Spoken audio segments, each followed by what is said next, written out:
नमस्कार। आज हम आर्टिफिशियल इंटेलिजेंस मतलब एआई की दुनिया में एक अहम गहरी चर्चा करने वाले हैं। जी हाँ। ये तकनीक, खासकर अगर हम जनरेटिव एआई की बात करें, तो ये हमारी डिजिटल दुनिया को मतलब बहुत तेजी से बदल रही है। बिल्कुल। ईमेल लिखने से लेकर आप देखिए म्यूजिक बनाने, तस्वीरें बनाने, यहाँ तक कि कोड लिखने तक। हाँ, कला की कल्पना तक, जैसा आपने कहा। लेकिन सवाल ये उठता है कि इसका हमारे काम करने, हमारे रचने और यहाँ तक कि हमारे जीने के तरीकों पर आखिर मतलब क्या पड़ रहा है। सही बात है। आज हम इसी पर विस्तार से बात करेंगे और हमारा फोकस रहेगा खास तौर पर जो सांस्कृतिक और रचनात्मक उद्योग हैं, जिन्हें सीसीआई कहते हैं, उन पर एआई के प्रभाव को समझना। हाँ, और इसके लिए हमने काफ़ी रिसर्च किए। हमने यूनेस्को, मैकेंजी, पीडब्ल्यूसी जैसे जो ग्लोबल सोर्सेज हैं, उनकी रिपोर्ट्स देखी हैं। अडोबी जैसे इंडस्ट्री प्लेयर्स के एनालिसिस को भी खंगाला है। अच्छा। कोशिश यही है कि जो सबसे महत्वपूर्ण जानकारियां हैं, जो शायद कुछ चौंकाने वाले तथ्य भी हों, उन्हें सामने लाया जाए, ताकि इस पूरे विषय की एक गहरी समझ बन सके। बिल्कुल। तो चलिए शुरू करते हैं। एआई वैसे देखा जाए तो रचनात्मक उद्योगों के लिए कोई बिल्कुल नई चीज नहीं है। मतलब 2022 में जो जेनरेटिव एआई का धमाका हुआ, उससे पहले भी इसका इस्तेमाल तो हो ही रहा था। हाँ हाँ, बिल्कुल, कई सालों से हो रहा था। खासकर जो दोहराए जाने वाले काम होते हैं, मतलब रेपिटेटिव टास्क, उनको ऑटोमेट करने में। हाँ, और जैसे प्रेरणा देने में या फिर कभी-कभी जो कलात्मक उत्पादन में बाधाएं आती हैं, उनको कम करने में भी। सही। और आंकलन भी यही इशारा करते हैं। जैसे मैकेंजी का एक अनुमान है कि एआई अलग-अलग इंडस्ट्रीज में, मतलब सिर्फ क्रिएटिव ही नहीं, ओवरऑल उत्पादकता को करीब 16% तक बढ़ा सकता है। 16%, ये तो काफी बड़ा आंकड़ा है। हाँ, काफी बड़ा है। और अडोबी ने भी एक सर्वे किया था रचनात्मक पेशेवरों के बीच। उसमें 70% से ज्यादा लोगों ने माना कि एआई उनके काम को बेहतर बनाएगा। अच्छा। मतलब वो मानते हैं कि मदद मिलेगी। हाँ, भले ही वो मानते हों कि उनके काम करने का तरीका शायद बदल जाएगा, लेकिन उन्हें लगता है कि ये एक तरह से मददगार साबित होगा। वो इसे एक शक्तिशाली सहायक के तौर पर देख रहे हैं, एक टूल की तरह। लेकिन फिर सिक्के का दूसरा पहलू भी है, और वो है नौकरियों पर असर का डर। हाँ, वो चिंता तो है। मैकेंजी का ही अनुमान ये भी कहता है कि 2030 तक सिर्फ अमेरिका की बात करें तो करीब 12 मिलियन यानी 1 करोड़ 20 लाख नौकरियों में अहम बदलाव की जरूरत होगी।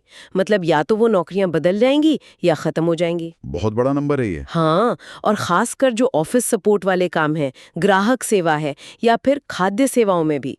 और अगर आईबीसी की बात करें तो जैसे अनुवादक हैं, चित्रकार हैं, इस तरह के कई रोल्स पर खतरा मंडरा रहा है। जी। यहाँ तक कि आपने शायद सुना हो, स्टूडियो गिबली के जो महान एनिमेशन डायरेक्टर हैं, हयाओ मियाज़ाकी, हाँ, बिल्कुल। उन्होंने तो एआई से बनी कला को सीधे सीधे कला का अपमान कह दिया।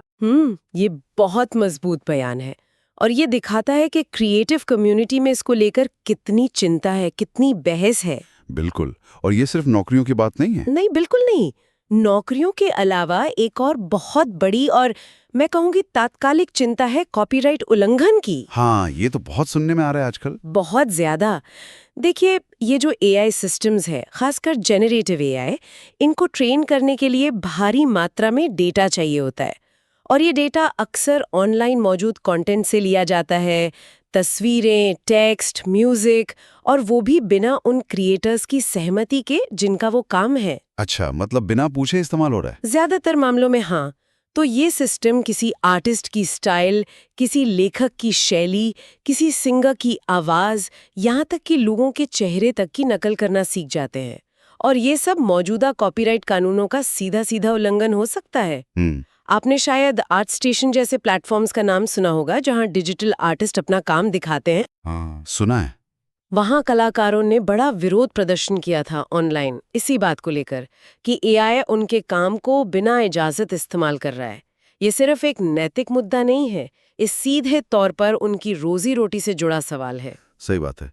तो नौकरियों का खतरा, कॉपीराइट का मसला, और फिर इसके साथ नैतिक चुनौतियां भी जुड़ी हुई है ना। बिल्कुल। एक बहुत बड़ा मुद्दा है एआई में पूर्वाग्रह, यानी बायस का। वो कैसे? मतलब एआई कैसे बायस्ड हो सकता है?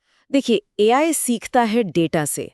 अगर वो ट्रेनिंग डेटा ही जिसमें ऐतिहासिक अन्याय या समाज के पूर्वाग्रह झलकते हैं, वो अगर बायस्ड हैं, तो एआई भी उन बायस को सीख लेगा और शायद उनको और बढ़ा देगा। अच्छा, उदाहरण के तौर पर? जैसे मान लीजिए कि भर्ती प्रक्रिया में एआई का इस्तेमाल हो रहा है। अगर ऐतिहासिक डेटा ये दिखाता है कि किसी खास भूमिका में ज्यादातर पुरुष ही रहे हैं, तो एआई अनजाने में महिला उम्मीदवारों के खिलाफ भेदभाव कर सकता है, क्योंकि डेटा में पैटर्न ही वैसा है। ओह, ये तो गंभीर बात है। हाँ, बहुत गंभीर।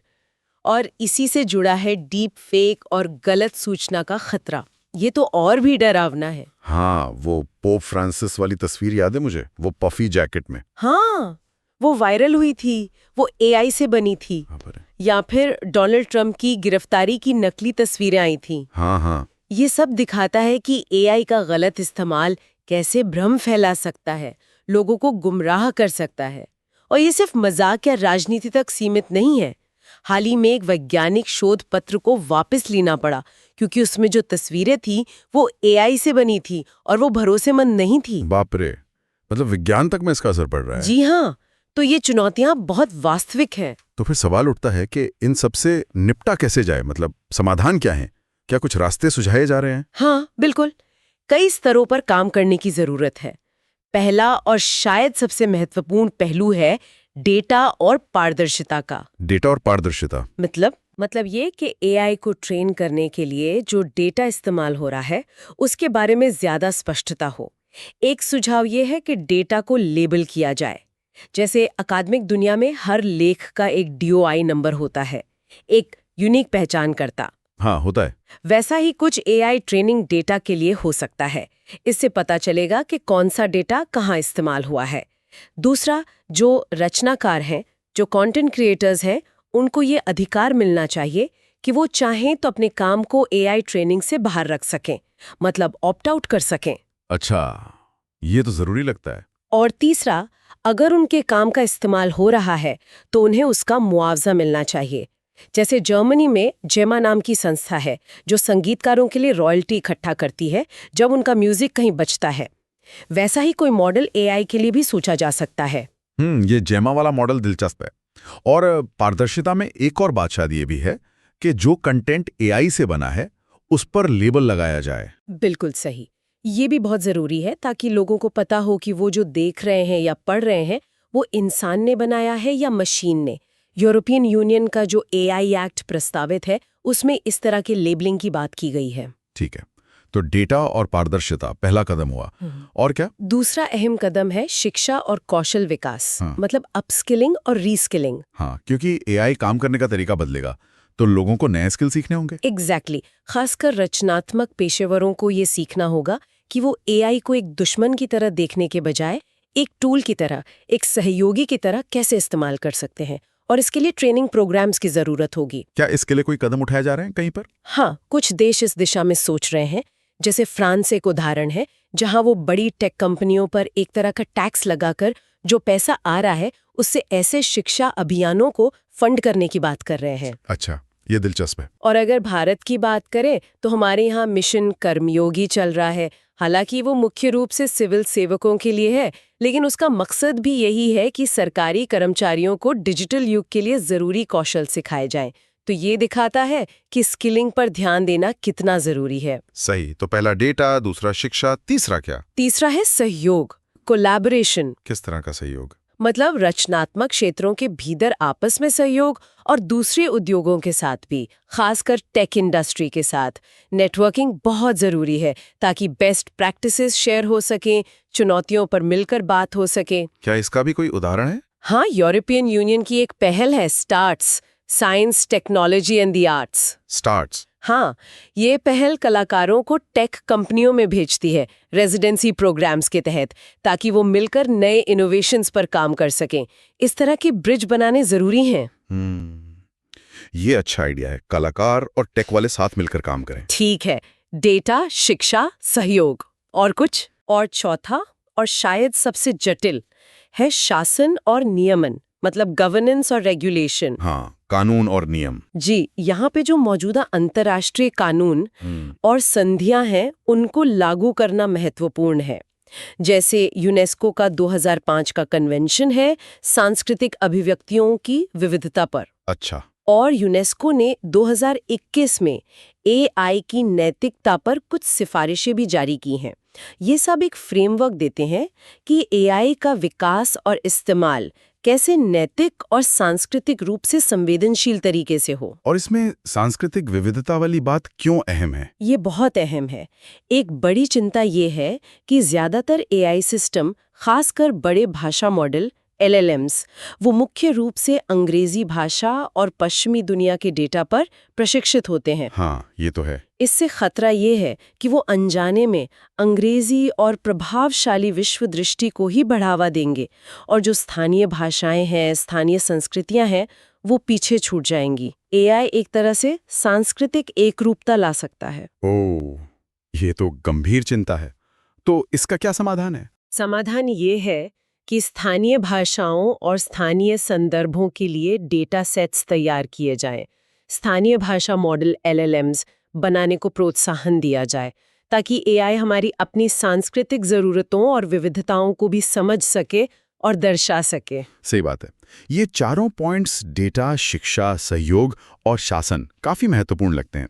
तो अगर हम इन सब को देखें तो ऐसा लगता है कि भविष्य शायद एआई बनाम इंसान का नहीं है। नहीं, बिल्कुल नहीं। बल्कि ये एआई के साथ इंसानों के सहयोग का है ना? हाँ, ज्यादातर एक्सपर्ट्स यही मानते हैं।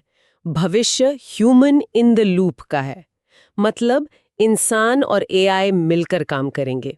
इंसान अपनी रचनात्मकता लाएंगे, अपनी सहानुभूति, अपनी नैतिक समझ, वो चीजें जो मशीन नहीं कर सकती। और एआई क्या लाएगा? एआई लाएगा अपनी कंप्यूटेशनल शक्ति, पैटर्न पहचानने की अद्भुत क्षमता और ऑटोमेशन। वो उन कामों को संभालेगा जो थकाऊ हैं, दोहराए जाने वाले हैं या जिनमें बहुत ज्यादा डेटा विश्लेषण की जरूरत है। तो इसका मतलब ये हुआ कि जैसे जैसे एआई नियमित काम संभालता जाएगा, वैसे वैसे इंसानों के लिए कुछ खास तरह के स्किल्स ज्यादा जरूरी हो जाएंगे। बिल्कुल, जिन्हें हम सॉफ्ट स्किल्स कहते हैं। सॉफ्ट स्किल्स जैसे जटिल समस्याओं को सुलझाने की क्षमता, आलोचनात्मक सोच, रचनात्मकता तो है ही, लोगों के साथ मिलकर काम करना, भावनात्मक बुद्धिमत्ता यानी इमोशनल इंटेलिजेंस, और सबसे जरूरी बदलते हालात में ढलने की काबिलियत, अडेप्टेबिलिटी। ये वो क्षमताएं हैं जिन्हें एआई आसानी से दोहरा नहीं सकता। अभी तो बिल्कुल नहीं, और शायद यही वो इंसानी गुण हैं जो भविष्य के वर्कप्लेस में हमारी सबसे बड़ी ताकत होंगे। हमें इन स्किल्स को निखारने पर ध्यान देना होगा। ये बहुत दिलचस्प बात है। अगर हम अब थोड़ा भारत के संदर्भ में देखें तो यहाँ क्या स्थिति है? एआई को लेकर हमारी ताकतें क्या हैं और शायद कमजोरियां क्या हैं? हाँ, भारत की स्थिति काफी अनोखी है। हमारी एक बड़ी ताकत है हमारी टैलेंट पूल। एआई स्किल्स के प्रसार में, मतलब कितने लोगों के पास एआई स्किल्स हैं, उसमें हम दुनिया में काफी आगे हैं। अच्छा। दूसरा, हमारा डिजिटल पब्लिक इंफ्रास्ट्रक्चर DPI बहुत मजबूत है। जैसे UPI ने डिजिटल पेमेंट को कितना आसान बना दिया, या आधार ने पहचान को। ये सब एआई के एप्लीकेशन के लिए एक मजबूत नींव तैयार करते हैं। हाँ, ये तो है, लेकिन फिर कमजोरियां भी होंगी। हाँ बिल्कुल, दो मुख्य क्षेत्र हैं जहां हम पीछे हैं। पहला है फंडिंग। भारत सरकार ने इंडिया एआई मिशन के लिए लगभग $1.2 बिलियन का बजट रखा है, जो अच्छा कदम है। हाँ। लेकिन अगर आप इसकी तुलना अमेरिका के प्रस्तावित स्टारगेट प्रोजेक्ट से करें, जिसका बजट $500 बिलियन तक जा सकता है। $500 बिलियन, बाप रे। हाँ, तो वो अंतर बहुत बड़ा है। ये फंडिंग गैप खास तौर पर बड़े बुनियादी एआई मॉडल बनाने की हमारी क्षमता को सीमित कर सकता है, जो स्थानीय जरूरतों के हिसाब से हों। और दूसरी कमजोरी? दूसरी है रिसर्च आउटपुट। दुनिया भर में जो बड़ी एआई कॉन्फ्रेंसेस होती हैं, उनमें भारत से जाने वाले शोध पत्रों की हिस्सेदारी अभी भी काफी कम है, करीब 1.4% ही है। मतलब हमें हाई क्वालिटी रिसर्च और इनोवेशन में और ज्यादा निवेश करना होगा। सही। तो प्रतिभा है, डिजिटल इंफ्रा है, लेकिन फंडिंग और टॉप लेवल रिसर्च में हमें और काम करना होगा। जी हाँ, इस गैप को पाटना जरूरी है अगर हम एआई की इस दौड़ में दुनिया के साथ कदम से कदम मिलाकर चलना चाहते हैं और अपनी जरूरतों के हिसाब से एआई का विकास करना चाहते हैं। बिल्कुल। तो ये सारी चर्चा हमें एक बहुत ही अहम सवाल पर लाके खड़ा करती है, खासकर हर उस व्यक्ति के लिए जो इस बदलती दुनिया में काम कर रहा है या भविष्य में करेगा। हाँ, और वो सवाल ये है कि इस तेजी से बदलते तकनीकी परिदृश्य में प्रासंगिक बने रहने के लिए और अपने काम में एक उद्देश्य, एक मीनिंग खोजने के लिए व्यक्ति अपने उन अद्वितीय मानवीय कौशलों को, खासकर जो सॉफ्ट स्किल्स जिनकी हमने बात की, उन्हें कैसे विकसित करेगा, उन्हें कैसे निखारेगा। ये सोचने वाली बात है। शायद यही वो सवाल है जिस पर हम सबको विचार करना चाहिए। अगली बार जब हम अपने करियर या सीखने के बारे में सोचें तो किन क्षमताओं पर ध्यान केंद्रित करें ताकि एआई से चलने वाले इस भविष्य में हम ना केवल टिके रहें बल्कि सही मायने में फलें फूलें और आगे बढ़ सकें। बिल्कुल, भविष्य इसी तैयारी पर निर्भर करेगा।